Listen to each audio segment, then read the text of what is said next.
اعوذ باللہ من الشیطان الرجیم بسم اللہ الرحمن الرحیم وَلَقَدْ آتَيْنَا إِبْرَاهِيمَ رُشْدَهُ مِنْ قَبْلُ وَكُنَّا بِهِ عَالِمِينَ۔ سامعین گرامی، سورۃ الانبیاء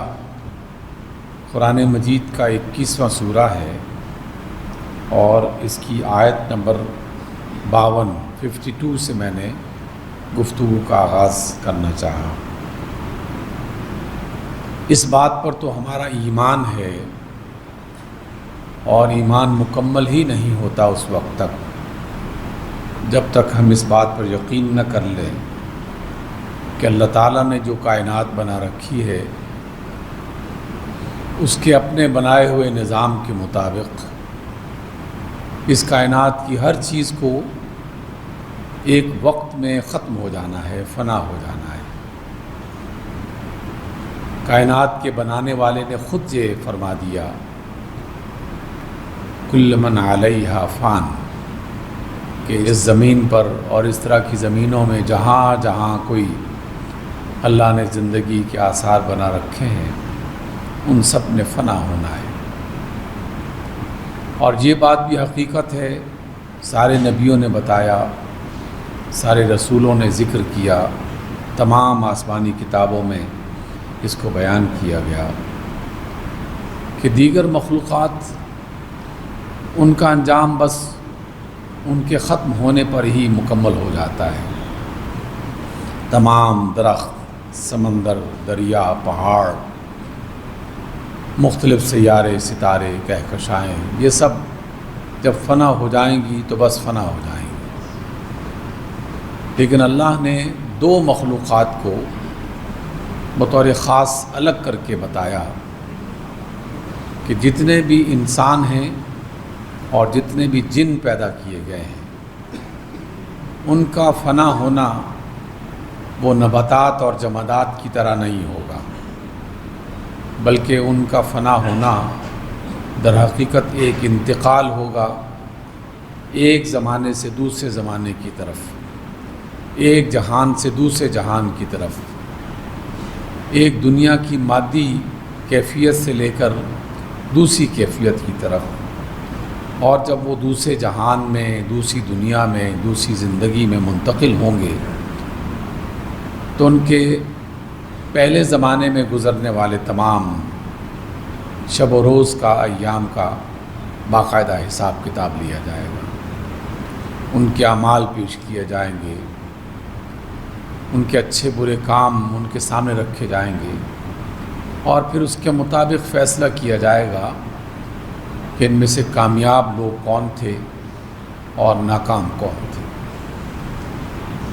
اس وجہ سے اللہ تعالیٰ نے تمام انسانوں کو اس زمین پر ایک امتحان اور ایک آزمائش کے طور پر اتارا ہے اور ہمیں یہی سمجھنا چاہیے، اسی پر یقین اور ایمان رکھنا چاہیے۔ اور اس آزمائش میں مثال کے طور پر اللہ تعالیٰ نے ان انبیاء کو بھی شامل کیا جو بشر کی صورت میں دنیا میں تشریف لائے۔ وہ اگرچہ اللہ تعالیٰ کے محبوب بندے تھے، برگزیدہ منتخب کیے ہوئے لوگ تھے، لیکن انہیں بھی مختلف امتحانات، آزمائشوں، ابتلاؤں میں گزارا گیا تاکہ دیکھنے والوں کو اندازہ ہو جائے کہ اگر ان کے نبی اور رسول ان آزمائشوں سے پاک نہیں رکھے گئے، انہیں اس میں کوئی رعایت نہیں دی گئی، انہیں اس میں سے کوئی استثناء نہیں دیا گیا، تو تمام لوگوں کو بھی اس کے لیے تیار رہنا چاہیے کہ جو بندہ بھی دنیا میں آیا ہے، چاہے اس کی عمر کم تھی یا زیادہ تھی، وہ صاحب علم تھا یا نہیں تھا، اس کے پاس قوت اور اقتدار تھا یا نہیں تھا، وہ مالدار تھا یا غریب تھا، ہر ایک شخص اپنی اپنی بساط، اپنی اپنی کیپیسٹی میں اللہ تعالیٰ کے ہاں باقاعدہ اس آزمائش سے گزارا جا رہا ہے۔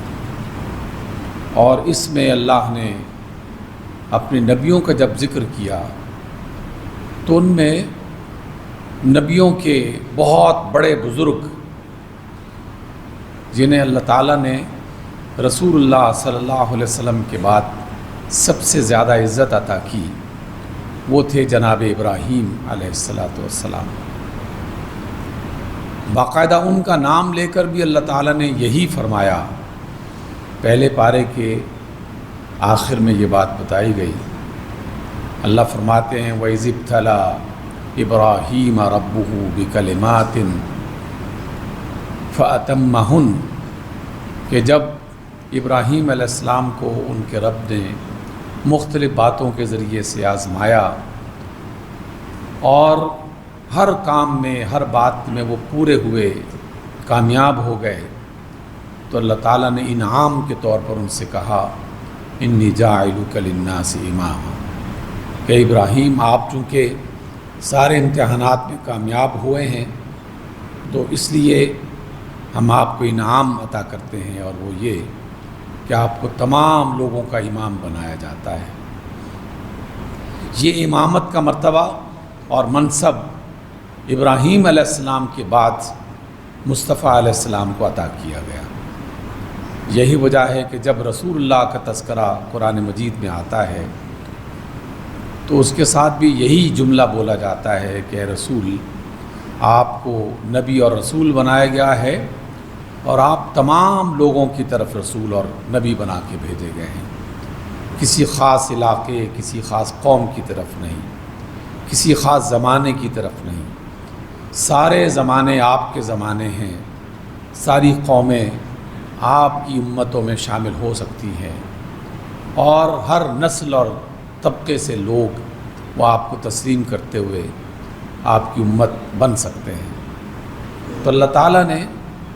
ابراہیم علیہ السلام کو جہاں امامت کا مرتبہ عطا کیا تو وہاں ذکر کیا کہ ہم نے مختلف باتوں و آزمائشوں میں سے آپ کو گزارا اور آپ کا امتحان لیا،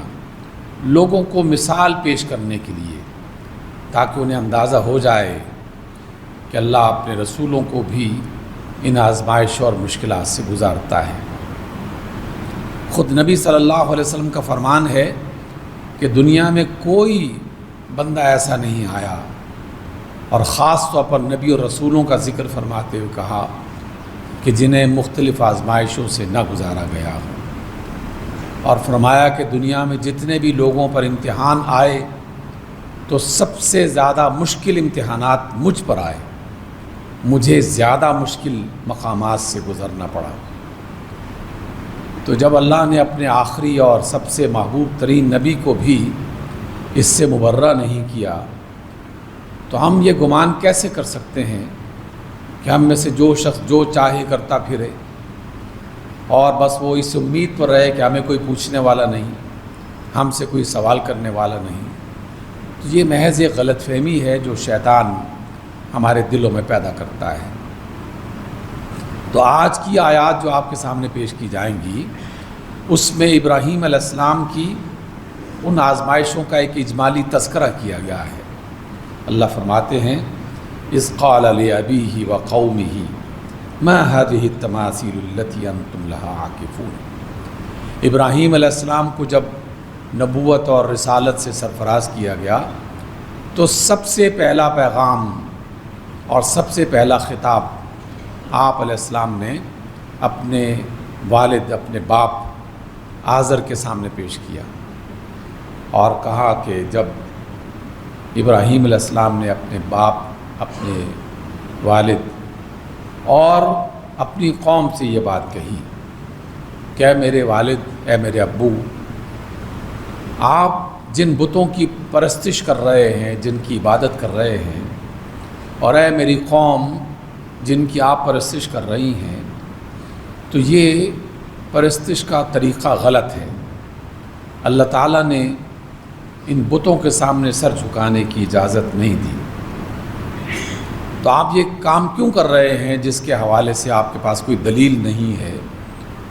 کوئی ایسی روشن بات نہیں ہے کہ جس پر یقین کرتے ہوئے آپ بتوں کے سامنے سر جھکائیں اور ان سے امیدیں وابستہ کریں؟ تو تو اس قوم نے بھی اور آپ کے باپ نے بھی یہی بات کہی، قالوا وجدنا آباءنا لہا عابدین، کہ ہم نے اپنے آباء و اجداد کو، اپنے بڑوں کو ان بتوں کی عبادت کرتے ہوئے دیکھا ہے، اس لیے ہم بھی وہی کام کر رہے ہیں جو وہ کیا کرتے تھے۔ یہ پوری دنیا میں گزرنے والی بیشتر قوموں کا طریقہ رہا ہے کہ جب بھی وہ کسی غلط کام میں مبتلا ہو جاتے اور اللہ تعالیٰ ان کے پاس کوئی رسول، کوئی خبردار کرنے والا بھیجتا، تو وہ رسول اور خبردار کرنے والے ہادی ان سے کہتے کہ آپ یہ الٹا کام کیوں کر رہے ہو، یہ غلط کام کیوں کر رہے ہو۔ اس کی کوئی دلیل وہ نہیں دیا کرتے تھے، بس ایک ہی بات دہراتے، اور وہ آج بھی دہرائی جا رہی ہے کہ جناب ہمارے بڑے یہی کرتے رہے ہیں۔ دیکھیے، میں اس بڑی مثال کو بنیاد بناتے ہوئے آج کی ایک زندہ ہلکی سی چھوٹی سی اگرچہ مثال ہے، لیکن طریقہ وہی ہے، کام وہی ہے۔ اگر آپ آج کے سیاستدان اور ہمارے پاکستان کے بڑے بڑے ذمہ دار، جاگیردار، سرمایہ دار، ان کو جب آپ دیکھتے ہیں کہ وہ امریکہ کی ہر بات مانتے ہیں، ان کی ہر بات کے سامنے سر جھکاتے ہیں اور ان کے حکم کو آخری حکم مانتے ہیں، تو اگر کوئی ان سے پوچھے کہ بھی آپ ایسا کیوں کر رہے ہو، تو حقیقت میں ان کا جواب یہی ہوتا ہے جو ابراہیم علیہ السلام کی قوم نے کہا، کیونکہ ان کے بڑے بھی انہی کے غلام تھے، انہی کی بات مانا کرتے تھے، انہی کی خدمت گزار تھے۔ اور یہ پرانی تاریخ نہیں بتا رہا، یہ تو ہماری آنکھوں دیکھی تاریخ ہے، جو ہم نے اپنی آنکھوں سے دیکھی، ہمارے بڑوں نے اپنی آنکھوں سے دیکھی، اس کی گواہیاں موجود ہیں، تصویریں موجود ہیں کہ یہ تمام لوگ اپنے اپنے زمانے میں، کوئی انگریز کا، کوئی فرانسیسیوں کا، کوئی ولندیزیوں کا، جو بھی برسر اقتدار حکومت تھی، ان کی غلامی کی صورت میں ان لوگوں نے یہ سب طریقہ بنایا۔ مجھے چند سال پہلے سعودی عرب میں ریاض جانے کا موقع ملا، وہاں ایک بہت بڑا میوزیم بنایا گیا ہے جس میں سعودی عرب کی تاریخ کے کچھ تصویریں، باقاعدہ زندہ تصویریں، اس طرح کی زندہ تصویر کا مطلب ہے کہ یعنی وہ براہ راست لی گئی تھی، وہ وہاں پر جگہ جگہ لگائی گئی تھی مختلف دیواروں پر۔ تو وہاں جا کے پتہ چلتا ہے کہ جناب جس طرح آج کے زمانے میں امریکہ کے سامنے یہ لوگ سر جھکا کے کھڑے ہوتے ہیں، ان کے بڑے ملکہ برطانیہ اور بادشاہ برطانیہ اور حکومت برطانیہ کے سامنے بالکل اسی طرح سر جھکا کے کھڑے ہوا کرتے تھے، اسی طرح انہیں تحفے دیا کرتے تھے، اسی طرح ان کی اطاعت کیا کرتے تھے۔ تو یہ کوئی طریقہ نہیں ہے کہ اگر ہمارے بڑے کوئی غلط کام کر رہے تھے تو ہمیں بھی وہی غلط کام کرتے رہنا چاہیے۔ جب اللہ تعالیٰ شعور دے دے، عقل دے دے، ایک روشن دلید دے دے، اپنی بات اپنے نبیوں کے ذریعے سے کوئی بات پہنچا دے، تو بات کو سمجھنے کے بعد اسی غلط کام کو کرتے رہنا، یہ کوئی دانش مندی کی بات نہیں ہے۔ تو سابقہ گمراہ قومیں جن پر اللہ تعالیٰ نے عذاب نازل کیا، ان کا بھی یہی وتیرہ، یہی طریقہ رہا ہے کہ جناب ہمارے بڑے یہی کرتے رہے ہیں، ہم بھی وہی کرتے رہیں گے۔ تو بالکل انہوں نے یہی کہا، قالوا وجدنا آباءنا لہا عابدین، ہم نے اپنے بڑوں کو دیکھا ہے کہ وہ ان بتوں کے سامنے سر جھکایا کرتے تھے۔ قال لقد کنتم انتم وآباؤکم فی ضلال مبین، ابراہیم علیہ السلام نے فرمایا کہ اچھا، چاہے تمہارے آباء و اجداد اور تم غلط کام ہی کرتے رہو، پھر بھی تم یہی حوالہ دو گے کہ ہمارے بڑے چونکہ یہ کرتے تھے اس لیے ہم بھی وہی کرتے رہیں گے۔ تو انہوں نے اس بات کا کوئی جواب ان کے پاس تھا ہی نہیں، اور بس انہوں نے مذاق اڑانا شروع کر دیا، کہنے لگے قالوا اجئتنا بالحق، اے ابراہیم آپ واقعی کوئی حق لے کے آئے ہمارے پاس، ام انت من اللاعبین، یا ہمارے ساتھ محض کھیل تماشا کر رہے ہیں اور ہمیں گمراہ کرنے کی کوشش کر رہے ہیں۔ تو ابراہیم علیہ السلام نے بغیر کسی تکلف کے فوراً وہ سچی بات ان کے سامنے رکھی جو ہر زمانے میں اچھے لوگوں کا فریضہ بنا کے ہمارے سامنے پیش کر دیا کہ جب حق کا اندازہ ہو جائے، سچی بات کا پتہ چل جائے تو سچی بات بتا دیا کرو۔ کوئی اس کو مانتا ہے نہیں مانتا اور اطاعت کرتا ہے یا نہیں کرتا، پھر یہ ان کا معاملہ ہے، اللہ تعالیٰ ان سے حساب ضرور لے گا۔ یا تو دنیا میں انہیں کسی عذاب کا شکار کر دے گا، یا پھر قیامت کے بعد ایک بڑی آزمائش میں، بڑے امتحان سے انہیں گزرنا پڑے گا۔ تو ابراہیم علیہ السلام نے بغیر کسی تکلف کے فوراً وہ بات کہی جو حق کی بات تھی۔ قال، ابراہیم فرماتے ہیں، بل ربکم رب السماوات والارض، اے لوگو یہ بت جن کے سامنے تم نے سر جھکایا ہوا ہے یہ تمہارے رب نہیں ہیں، یہ نہ اس کائنات کو بنانے والے ہیں نہ تمہیں فائدہ دینے والے ہیں، یہ تمہارے رب نہیں ہیں۔ تمہارا رب تو وہ ہے جو آسمانوں کا رب ہے، جو زمین کا رب ہے، اور جس نے ان تمام کائناتوں کو تخلیق کیا ہے، بنایا ہے، وہ اس کا کریٹر ہے۔ اس لیے وہ رب جو آسمانوں اور زمین کا ہے اس رب کی بندگی کرو۔ وَأَنَا عَلَىٰ ذَلِكُمْ مِنَ الشَّاهِدِينَ، اور ابراہیم فرماتے ہیں کہ میں اس بات پر گواہی دیتا ہوں کہ واقعی زمین و آسمان کا تخلیق کرنے والا رب وہی تمہارا رب ہے، اسی کی بات ماننی چاہیے، اسی کے بات کے سامنے سر جھکانا چاہیے، اسی کے سامنے سر تسلیم خم کرنا چاہیے۔ وَتَاللَّهِ، اور خدا کی قسم، اللہ کی قسم، لَأَكِيدَنَّ أَصْنَامَكُمْ بَعْدَ أَن تُوَلُّوا مُدْبِرِينَ، تم جن بتوں کی عبادت کر رہے ہو میں ان بتوں کے ساتھ وہ حال کروں گا کہ تم دیکھو گے اپنی آنکھوں سے جب تم اپنی عید سے واپس آؤ گے۔ تو ابراہیم علیہ السلام نے باقاعدہ اپنی قوم کو یہ برملا کہہ دیا، بالکل کھلے انداز میں کہہ دیا کہ ان بتوں کی حقیقت کا بس چند ہی دنوں میں تمہیں پتہ چل جائے گا کہ کیا یہ واقعی تمہاری مدد کر سکتے ہیں یا نہیں کر سکتے۔ تو جب وہ قوم اپنے اس زمانے کے مطابق جو بھی ان کی عید تھی، جو بھی ان کا کوئی ایسا دن تھا، تہوار تھا جس میں وہ خوشیاں منانے کے لیے سب کے سب اپنے گھروں سے باہر نکل گئے، جب وہ اپنی خوشیاں منا کے واپس پلٹے تو کیا دیکھتے ہیں کہ ابراہیم علیہ السلام نے ان کے سارے بتوں کو پاش پاش کر دیا ہے، توڑ کے رکھ دیا ہے۔ فَجَعَلَهُمْ جُذَاذًا،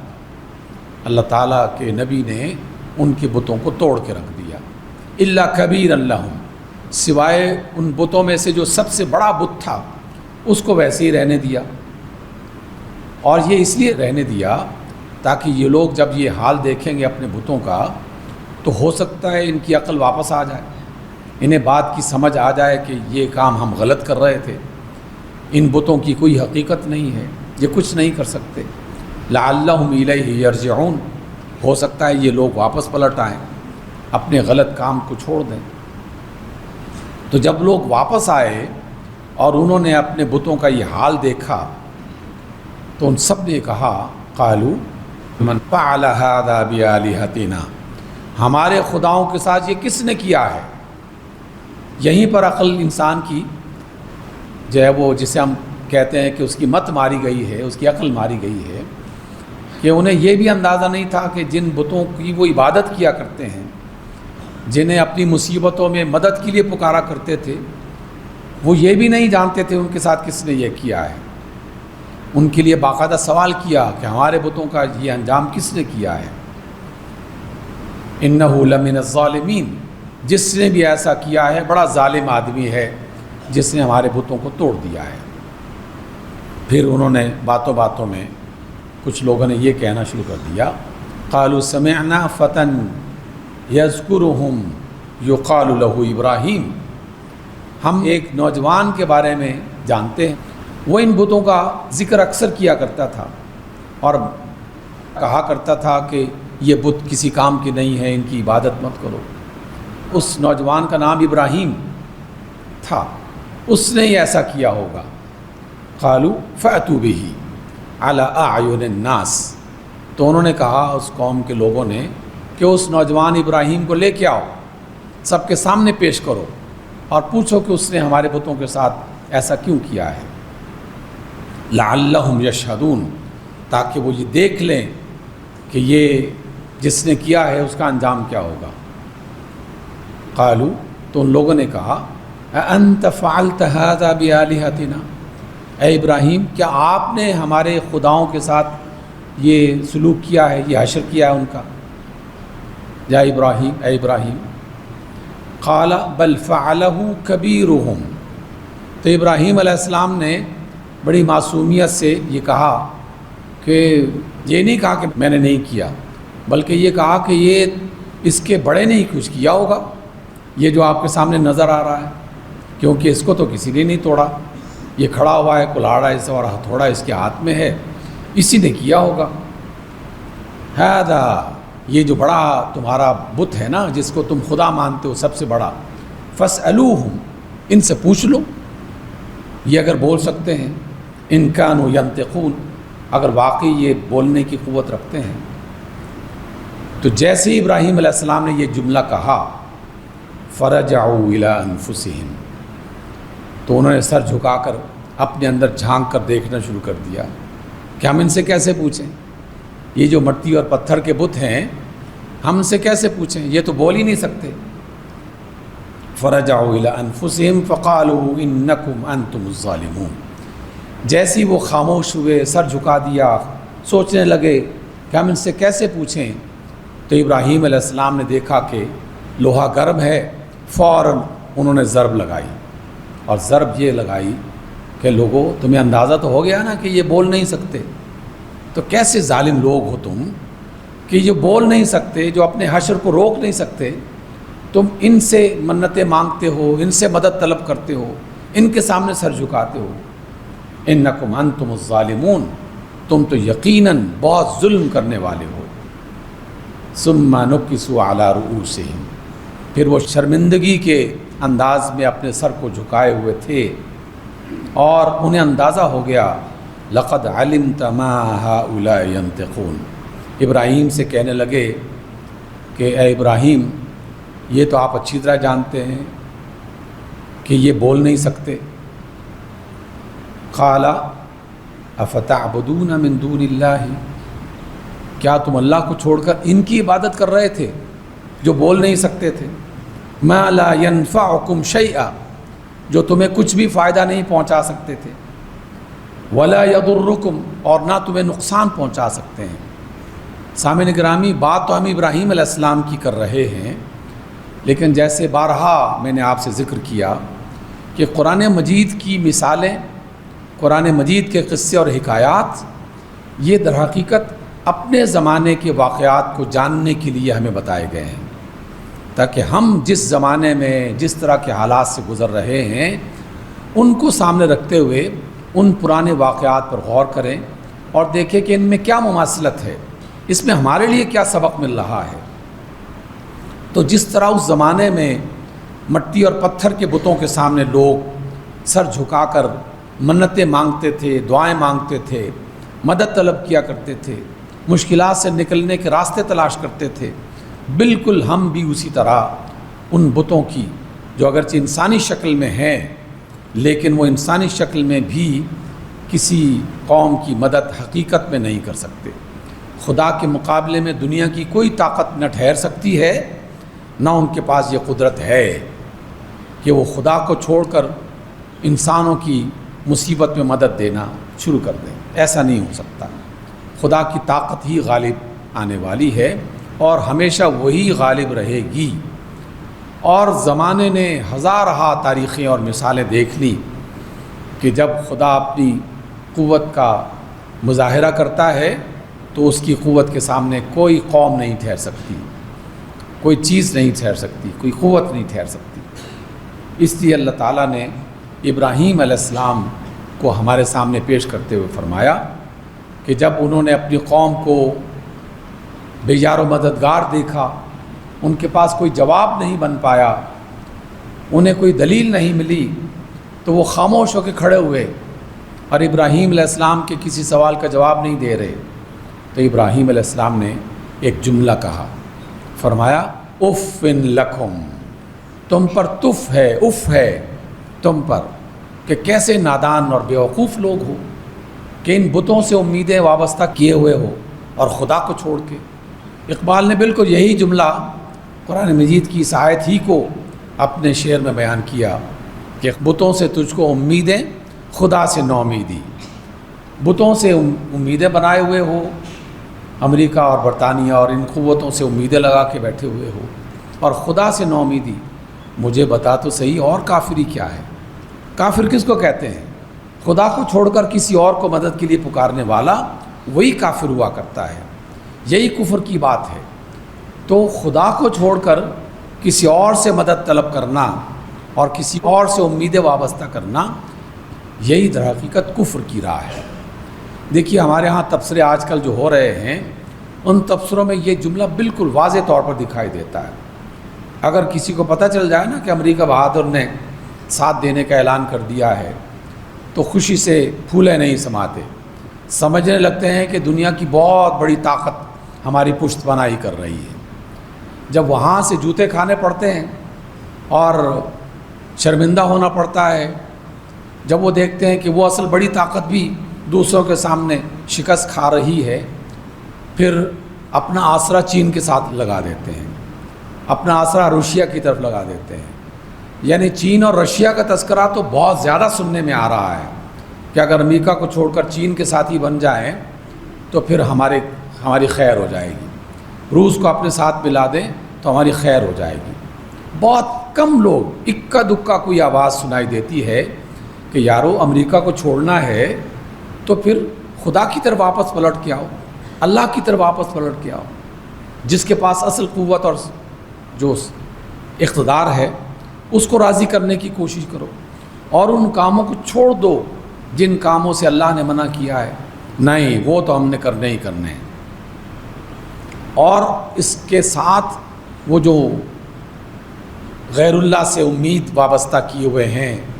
پہلے بھی شرمندہ ہوئے تھے اور آئندہ بھی شرمندہ ہوں گے۔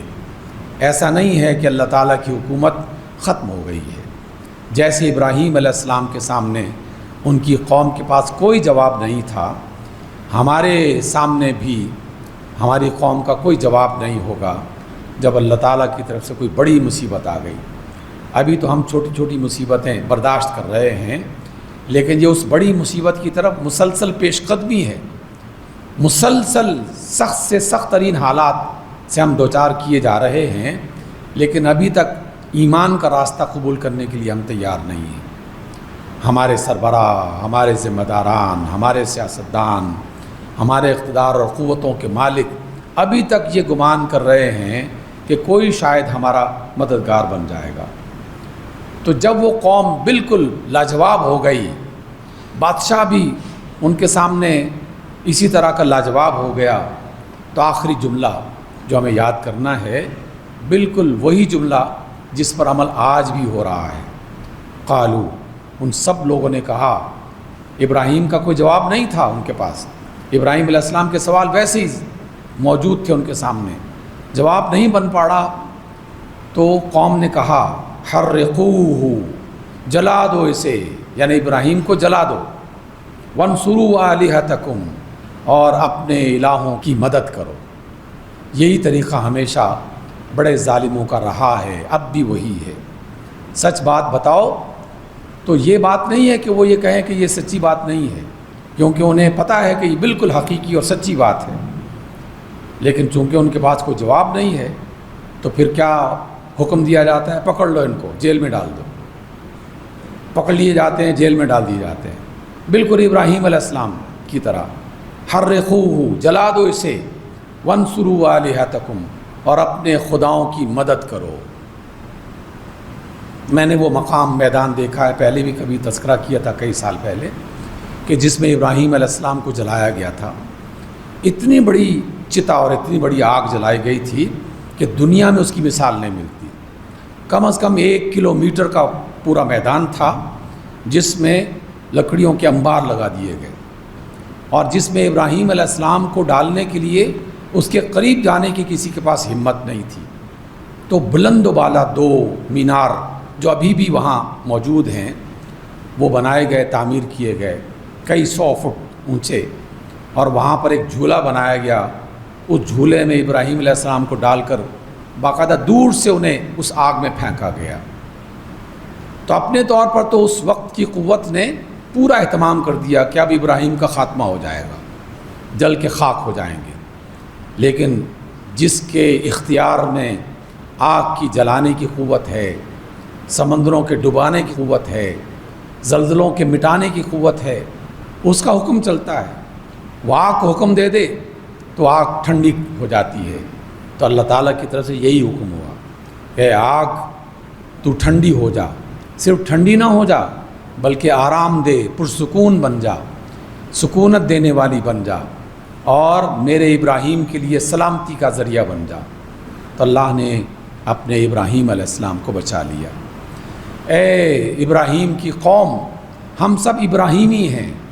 کیونکہ رسول اللہ صلی اللہ علیہ وسلم اکثر اس بات کا ذکر کیا کرتے تھے کہ یہ میرے والد ابراہیم کا قول ہے، یہ میرے والد ابراہیم کی سنت ہے، یہ میری امت جو ہے یہ ابراہیم کی امت میں شمار کی جائے گی. تو ہم بھی ابراہیم کی امت اسی کا انتظار کرنا چاہیے اور انہی کے راستے پر چلنا چاہیے. اس لیے عید قربان جب آپ کے سامنے آئے تو اس عید کے موقع پر اور اس دن کے یاد کرنے کے موقع پر ابراہیم علیہ السلام کے واقعات کو تازہ کیا جائے اور ان واقعات کو دیکھتے ہوئے اپنے حالات کو اس کے ساتھ موازنہ کر کے دیکھا جائے کہ آج کے حالات میں ابراہیم علیہ السلام کا واقعہ ہمیں کیا سکھا رہا ہے. اللہ تعالی ہمیں ہدایت عطا فرمائے اور آنے والی مشکلات سے محفوظ فرمائے. اقول قولی ھذا واستغفر اللہ لی ولکم.